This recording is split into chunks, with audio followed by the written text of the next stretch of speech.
भगवान कृष्ण ने तो गीता में यही कहा है कि जो मुझ तक पहुंचना चाहता हो, मैंने उसे 3 मार्ग बताया है। पहला मार्ग है ध्यान योग, दूसरा मार्ग है ज्ञान योग और तीसरा मार्ग है कर्म योग। अर्जुन को समझाते हुए भगवान कृष्ण कहते हैं कि मनुष्य के लिए सबसे आसान मार्ग कर्म योग का मार्ग होता है और वही मार्ग मेरे लिए अत्यंत प्रिय भी है।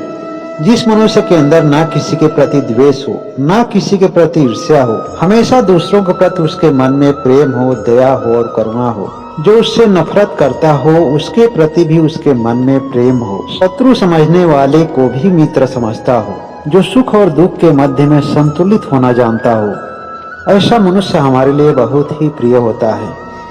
एक सच्चे भक्त को जब भगवान की भावनाओं की कद्र होती है तो उसके जीवन की कोई भी इच्छा स्वतः ही पूरी हो जाती है। कोई भी आदमी अपनी सुंदरता और श्रेष्ठता को बढ़ाने के लिए भौतिक जगत की अनेक चीजों को अपना आधार बनाता है, जबकि ज्ञान के अभाव में सदा ही इस बात से अनभिज्ञ रहता है कि किसी भी मनुष्य की सुंदरता उसकी शारीरिक सुंदरता से ही केवल नहीं मापी जाती है।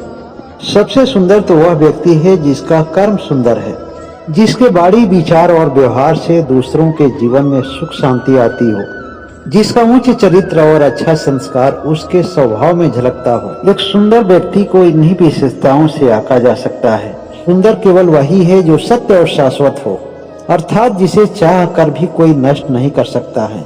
अगर कोई व्यक्ति शरीर से बहुत ही सुंदर हो लेकिन उसकी वाणी में कर्कशता हो, अर्थात रूखापन हो, तो ऐसे व्यक्ति को हम भला सुंदर कैसे कह सकते हैं। वहीं दूसरी तरफ जो दिखने में एक सामान्य व्यक्ति लगता हो, उसके पास कोई भी शारीरिक सुंदरता नहीं हो, मगर वाणी कुछ ऐसी हो कि हर किसी को आकर्षित करती हो, इन दोनों में सबसे अधिक सुंदर कौन हुआ? आप खुद ही विचार कीजिए। किसी भी आदमी का सबसे बड़ा दुख का कारण क्या है? वर्तमान में जो उसके पास है उस पर ध्यान उसका नहीं होता है।